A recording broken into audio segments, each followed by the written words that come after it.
بسم الله الرحمن الرحيم ياسين والقرآن الحكيم إنك لمن المرسلين على صراط مستقيم تنزيل العزيز الرحيم لتنذر قوما ما أنذر آباؤهم فهم غافلون لقد حق القول على أكثرهم فهم لا يؤمنون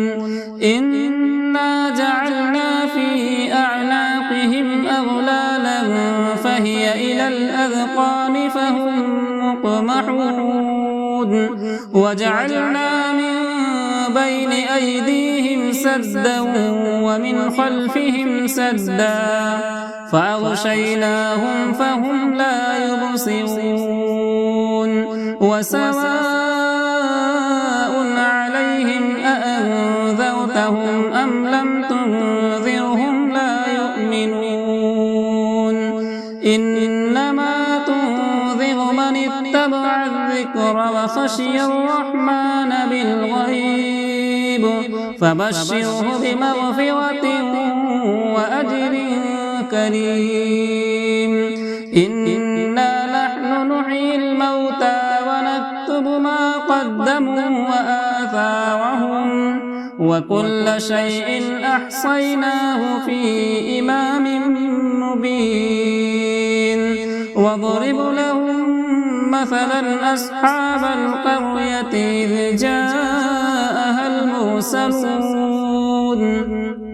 إذ أرسلنا إليهم اثنين فكذبوهما فعززنا بثالث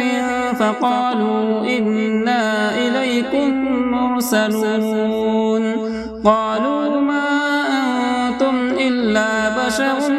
مثلنا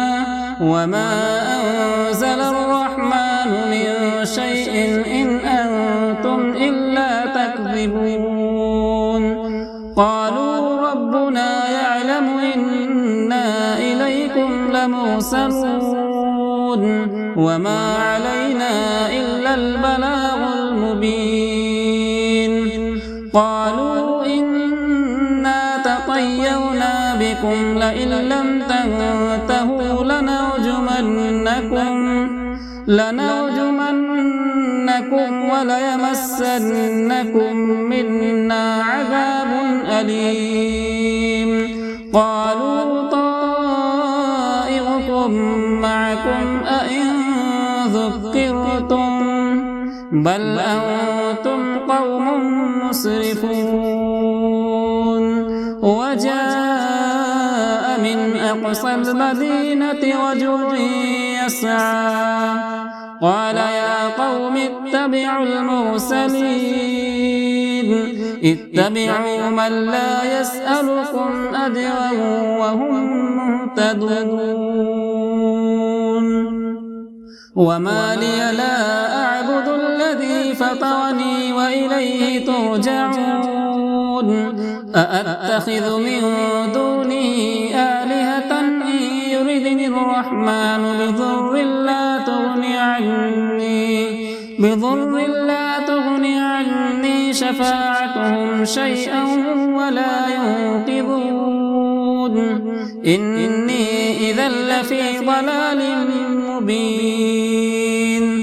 إني آمنت بربكم فاسمعون قيل ادخل الجنة قال يا ليت قومي يعلمون بما غفر لي ربي وجعلني من المكرمين وما أنزلنا على قومه من بعده من جود من السماء وما كنا منزلين إن كانت إلا صيحة واحدة فإذا هم خامدون يا حسرة على العباد ما يأتيهم من رسول إلا كانوا به يستهزئون ألم يروا كم أهلكنا قبلهم من القرون أنهم إليهم لا يرجعون وإن كل لما جميع لدينا محضرون وآية لهم الأرض الميتة وأحييناها وأخرجنا منها حبا فمنه يأكلون وجعلنا فيها جنات من نخيل وأعناب وفجرنا فيها من العيون ليأكلوا من ثمره وما عملته أيديهم أفلا يشكرون سبحان الذي خلق الأزواج كلها مما تنبت الأرض ومن أنفسهم ومما لا يعلمون وآية لهم الليل نسلخ منه النهار فإذا هم مظلمون والشمس تجري لمستقر لها ذلك تقدير العزيز العليم والقمر قدرناه منازل حتى عاد كالعرجون القديم لا الشمس ينبغي لها أن تدرك القمر ولا الليل سابق النهار وكل في فلك يسبحون وآية لهم أنا حملنا ذريتهم في الفلك المشحون وخلقنا لهم من مثله ما يركبون وإن نشأ نغرقهم فلا صريخ لهم ولا هم ينقذون إلا رحمة منا ومتاعا إلى حين وإذا قيل لهم اتقوا ما بين أيديكم وما خلفكم لعلكم ترحمون وما تأتيهم من آية من آيات ربهم إلا كانوا عنها معرضين وإذا قيل لهم أنفقوا مما رزقكم الله قال الذين كفروا للذين آمنوا أنطعم من لو يشاء الله أطعمه إن أنتم إلا في ضلال مبين ويقولون متى هذا الوعد إن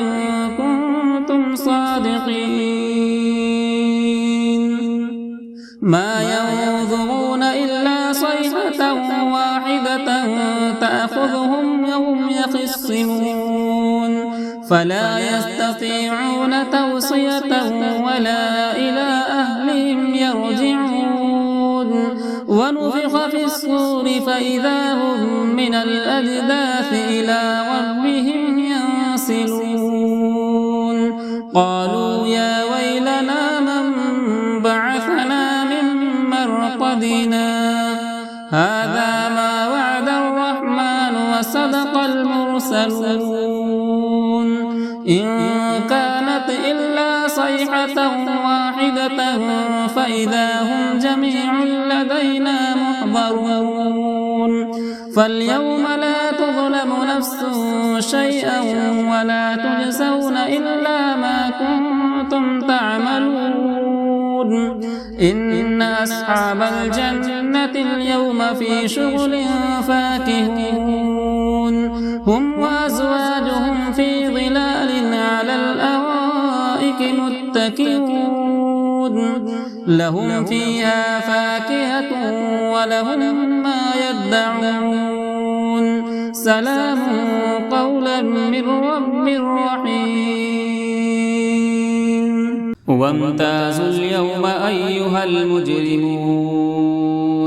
ألم أعهد إليكم يا بني آدم ألا تعبدوا الشيطان إنه لكم عدو مبين وأن اعبدوني هذا صراط مستقيم ولقد أضل منكم جبلا كثيرا أفلم تكونوا تعقلون هذه جهنم التي كنتم توعدون اصلوها اليوم بما كنتم تكفرون اليوم نختم على أفواههم وتكلمنا أيديهم وتشهد أرجلهم بما كانوا يكسبون ولو نشاء لطمسنا على أعينهم فاستبقوا الصراط فأنى يبصرون ولو نشاء لمسخناهم على مكانتهم فما استطاعوا مضيا ولا يرجعون ومن نعمره ننكسه في الخلق أفلا يعقلون وما علمناه الشعر وما ينبغي له إن هو إلا ذكر وقرآن مبين لينذر من كان حيا ويحق القول على الكافرين أولم يروا أنا خلقنا لهم مما عملت أيدينا أنعاما فهم لها مالكون وذللناها لهم فمنها ركوبهم ومنها يأكلون ولهم فيها منافع ومشارب أفلا يشكرون واتخذوا من دون الله آلهة لعلهم ينصرون لا يستطيعون نصرهم وهم لهم جند محضرون فلا يحزنك قولهم إنا نعلم ما يسرون وما يعلنون أولم ير الإنسان أنا خلقناه من نطفة فإذا هو خصيم مبين وضرب لنا مثلا ونسي خلقه قال من يحيي العظام وهي رميم قل يحييها الذي أنشأها أول مرة وهو بكل خلق عليم الذي جعل لكم من الشجر الأخضر نارا فإذا أنتم منه توقدون أوليس الذي خلق السماوات والأرض بقادر على أن يخلق مثلهم بلى وهو الخلاق العليم إنما أمره إذا أراد شيئا أن يقول له كن فيكون فسبحان الذي بيده ملكوت كل شيء وإليه ترجعون بسم الله الرحمن الرحيم الرحمن علم القرآن خلق الإنسان علمه البيان الشمس والقمر بحسبان والنجم والشجر يسجدان والسماء رفعها ووضع الميزان ألا تطغوا في الميزان وأقيموا الوزن بالقسط ولا تخسروا الميزان والأرض وضعها للأنام فيها فاكهة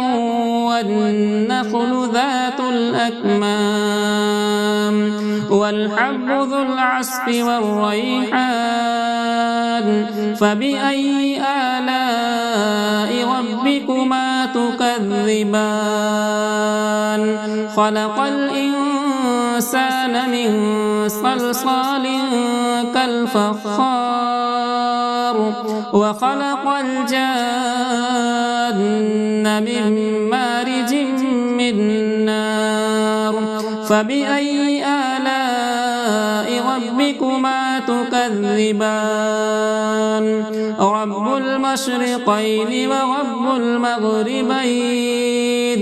فبأي آلاء ربكما تكذبان مرج البحرين يلتقيان بينهما برزخ لا يبغيان فبأي آلاء ربكما تكذبان يخرج منهما اللؤلؤ والمرجان فبأي آلاء ربكما تكذبان وله الجوار المنشآت في البحر كالأعلام فبأي آلاء ربكما تكذبان كل من عليها فان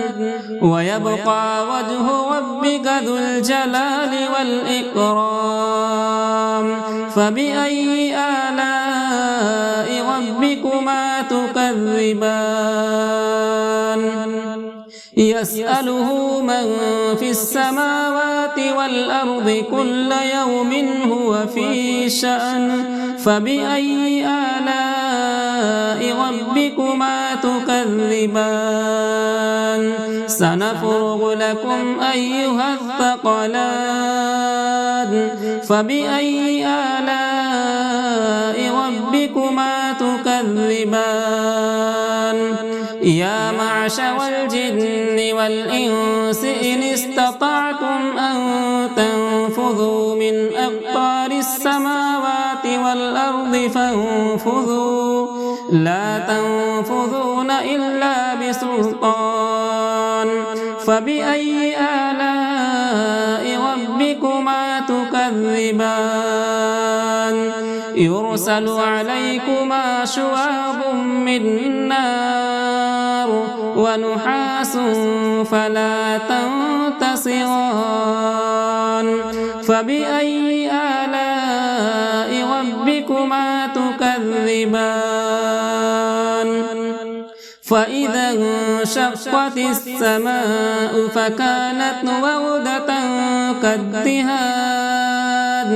فبأي آلاء ربكما تكذبان فيومئذ لا يسأل عن ذنبه إنس ولا جان فبأي آلاء ربكما تكذبان يعرف المجرمون بسيماهم فيؤخذ بالنواصي والأقدام فبأي آلاء ربكما تكذبان هذه جهنم التي يكذب بها المجرمون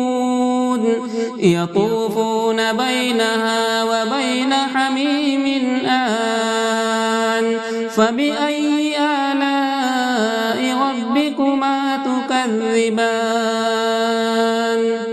ولمن خاف مقام ربه جنتان فبأي آلاء ربكما تكذبان ذواتا أفنان فبأي آلاء ربكما تكذبان فيهما عينان تجريان فبأي آلاء ربكما تكذبان فيهما من كل فاكهة زوجان فبأي آلاء ربكما تكذبان متكئين على فرش بطائنها من استبرق وجنى الجنتين دان فبأي آلاء ربكما تكذبان فيهن قاصرات الطرف لم يطمثهن إنس قبلهم ولا جان فبأي آلاء ربكما تكذبان كأنهن الياقوت والمرجان فبأي آلاء ربكما تكذبان هل جزاء الإحسان إلا الإحسان فبأي آلاء ربكما تكذبان ومن دونهما جنتان فبأي آلاء ربكما تكذبان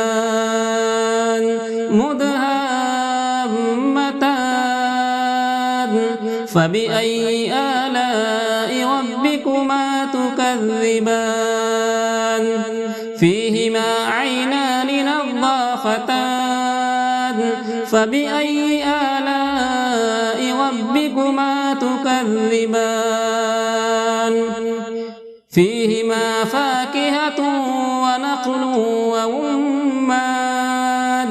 فبأي آلاء ربكما تكذبان فيهن خيرات حسان فبأي آلاء ربكما تكذبان حور مقصورات